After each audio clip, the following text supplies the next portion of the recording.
Welcome to the channel. This is going to be review of episode 8 of the Amazon Prime streaming series, Mr. and Mrs. Smith. I'm recommending this show. I've enjoyed it. It's a lot of fun. Very good actors in it. Well, they really work together. The two main, Mr. and Mrs. Smith, really good written. The dialogue, especially between the two of them, is very good. The actors take that dialogue, take that writing, and they work it, and it's good.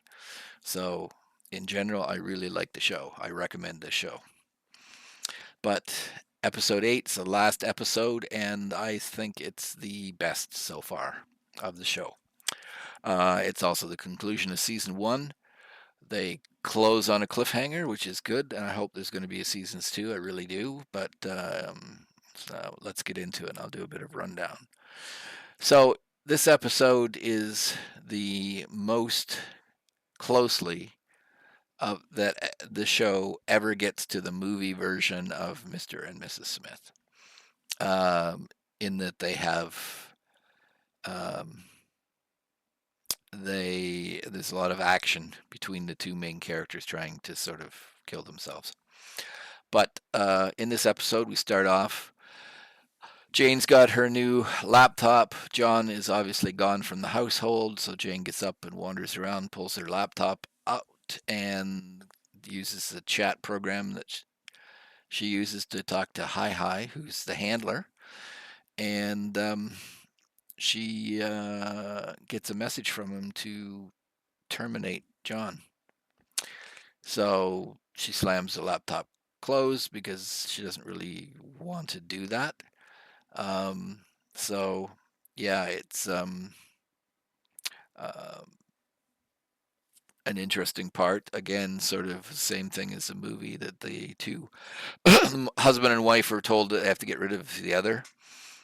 So, well, we assume John has received that, but what we get is Jane goes into the outside, and she goes to that little deli restaurant that she went to in the, I don't know, first or second episode to get breakfast for her and John. And while she's there, she's looking at there's some other couples there, and she's kind of wistfully looking at these other couples doing normal things. So they cut back to the house, and Jane is in the house. Max the cat is sitting up on the counter, and she's pulling the bagel out and showing the cat, saying how good it is, and then realizes that she hasn't fed the cat. So she goes to get a little can of cat food and spills it when she's opening the can, bends down to quickly to with a paper towel to wipe it up, and there's you see a shot that scares the cat. So it's a little squib going off, scaring the cat, but then she realizes that she's being shot at, and there's 4 quick shots after that. She looks around the corner. She ducks behind the island in the kitchen, and she sees 4 neat shots through the window. And you can kind of see where she is. Max's tail hanging down, and she calls his name, and he doesn't answer. And then she sees blood, so she realizes that Max has been killed. So at that point, she's pissed, starts crying about Max, and we next sort of cut to John walking down the street with a woman that's obviously his mother, because he's talking to her about it, and his mother's trying to, give him advice about breaking up and that kind of stuff.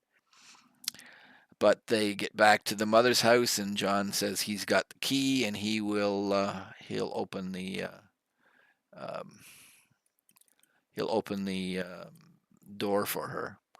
So he opens the door and he looks down the hallway, and he can see the bathroom from the front door, and the door's open, and the seat is up on the toilet, and that stops him. And during the episode where they're doing couples counseling.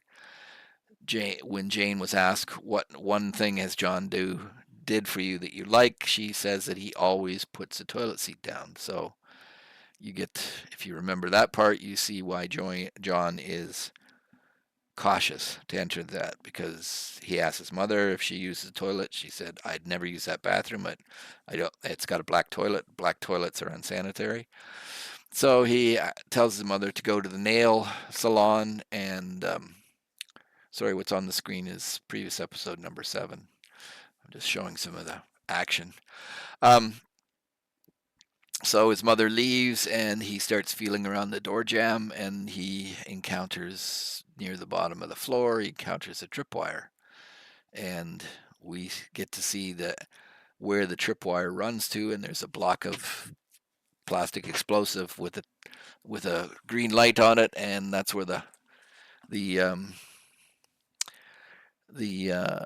tripwire is connected to. So John pulls out his phone and says he needs to talk to Jane, and he's super pissed because they came after his mother.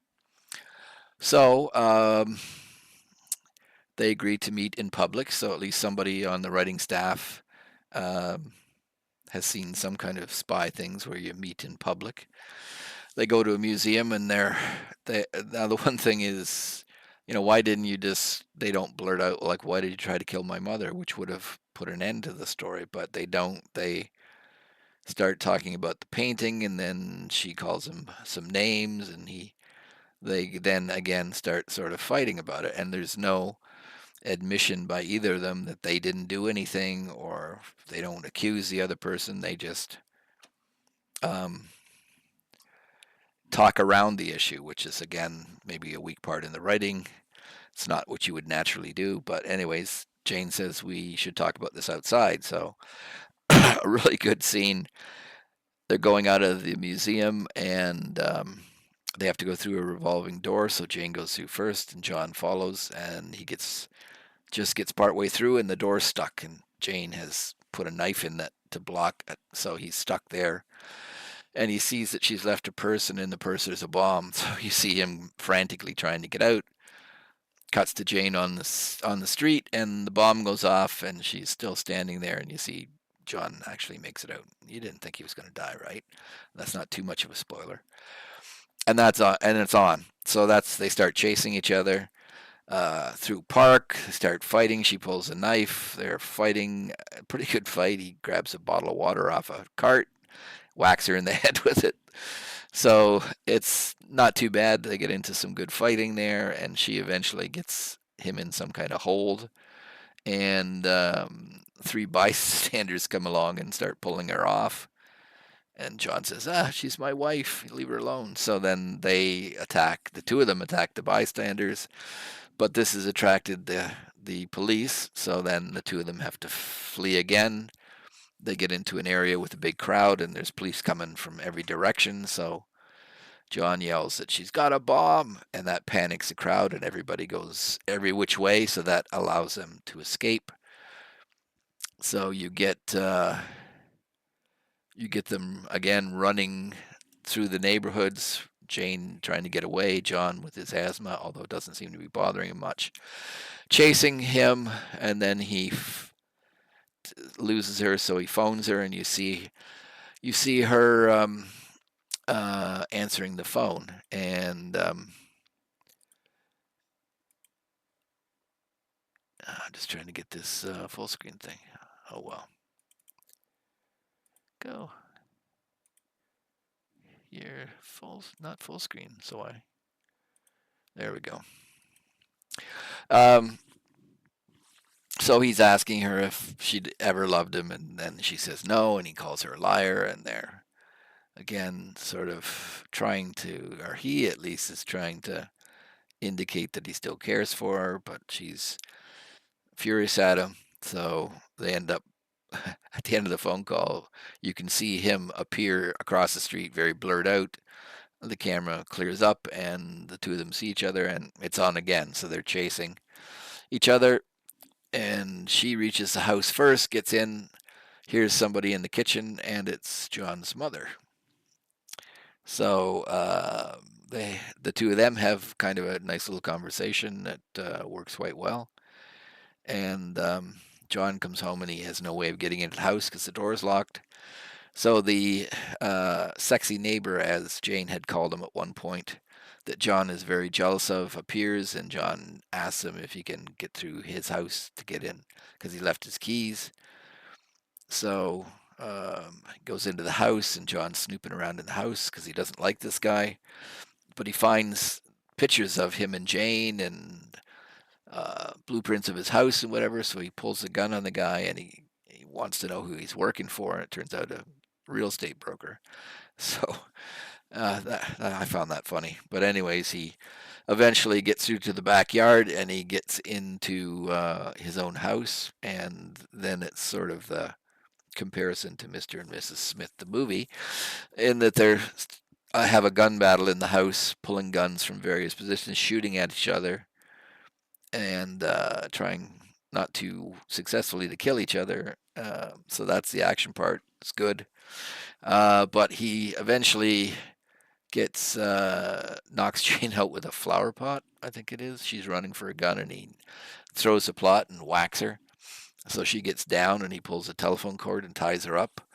But he takes her to the kitchen, and then he has two of the syringes of the truth serum, or the supposed truth serum from the what was it, second episode, where they go to the art auction or the auction, silent auction. Anyways, he injects her, and he injects himself, and then they go very weird about under the effects of the drugs, but they're actually talking honestly to each other, and he admits that he got kicked out of the Marines because of his asthma, and he says it makes him feel less a man, and they sort of are confessing that they really care for each other and that sort of thing. And Jane admits that she has been diagnosed as a psychopath, and she said you wouldn't want to have kids with a psychopath, and he's, yeah, for you I would. There's a in one of the scenes you see her putting marbles into a jar, and she tells him under the influence of drugs that she's got a jar, and she puts a marble in it every time she does something that she thinks is psychopathic, if that's the right word. And he asks her how many marbles are in the jar, and she says 78. Sorry. Anyways, yeah, so it's a good scene. They're kind of pretending to be under the influence. They're on the floor. They eventually actually patch up. That because they are telling the truth, they let it be known that they care for each other, and they go through a bunch of things that they like about each other. And they're on the floor, and then they hear the front door open. So they sort of get up off the floor and look to see who it is. And it's the Smith couple that they met in the park. And they find out for sure from that couple that the meeting in the park was arranged by their handler. And it was not a coincidence. It was planned because they asked them, why do you treat the handler like he's some kind of god or something? And they say, well, because he is. And so they pull out the guns, and you find out that they were high level operatives, and what the high level entails is killing other Mr. and Mrs. Smiths. So that's all they do. So they let it be known that they um,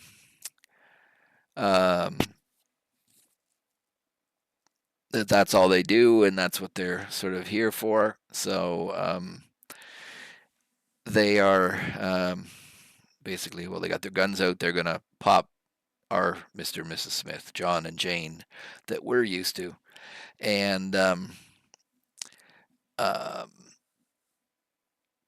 they. There's one thing when they meet. I'm trying to remember the episode I think it was episode 3, Anyways, um, the man has this thing where when he sneezes in threes, and so he has to sort of sneeze in three.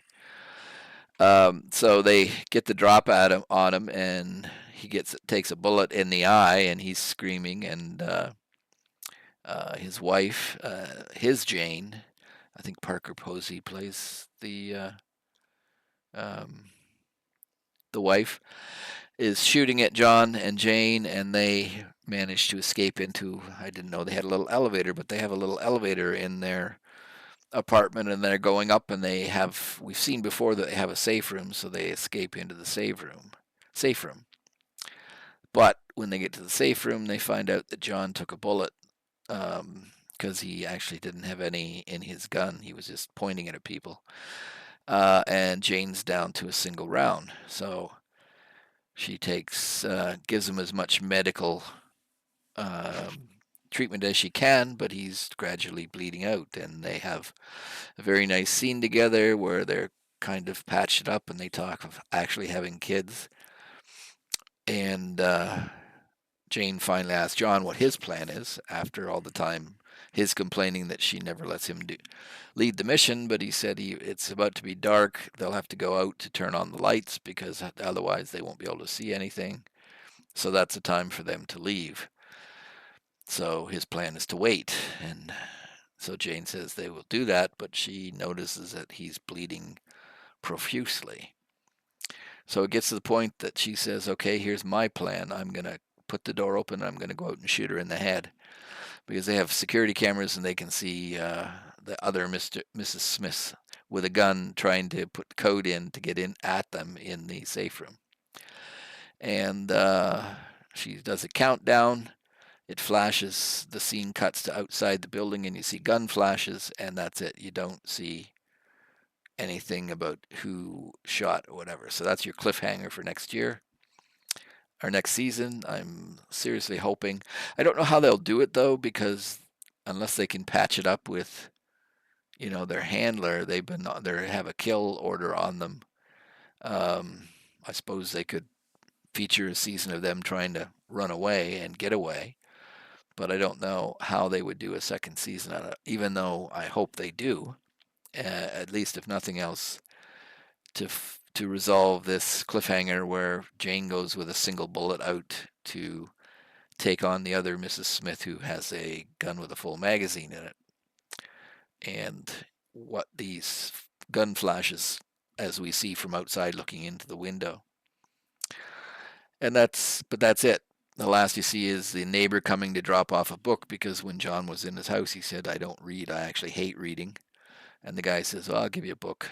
So he drops by to drop the book off, and he looks around, and the house is in really bad shape because they've been shooting it up. And he goes outside and calls his partner and said, yeah, I think they're ready to sell. And that's the end of the series. But this episode, like I said, I think is about the best. You see the whole battle between Mr. and Mrs. Smith. You see the resolution between John and Jane, our John and Jane, for uh, they basically patched their relationship up, you could say, by the end. Um, and you learn a bit more about the organization. So, not really what their plan is, simply that the other couple is hit people um, for killing off Mr. and Mrs. Smith, other Smiths, and that the guy that they killed with the machete in the jungle was a Mr. Smith. So, but again, really like the show, really recommend it. Well acted, well written. Um, I think if you're looking for something to watch on Amazon, it's well worth it. Um, Giving it a look. Uh, Donald Glover, really good. Um, just really good at acting, and then I can't remember her name, but the actress that plays his wife. Just the interplay between the two of them is really good, really well written. Actually, this episode was directed by Donald Glover, so um, and the scenes and stuff. They go to Italy, and it's really nice looking in that. But there's humor in it. There's decent dialogue by mature and intelligent people rather than just garbage that you typically get. So yeah, it's a good show. Okay.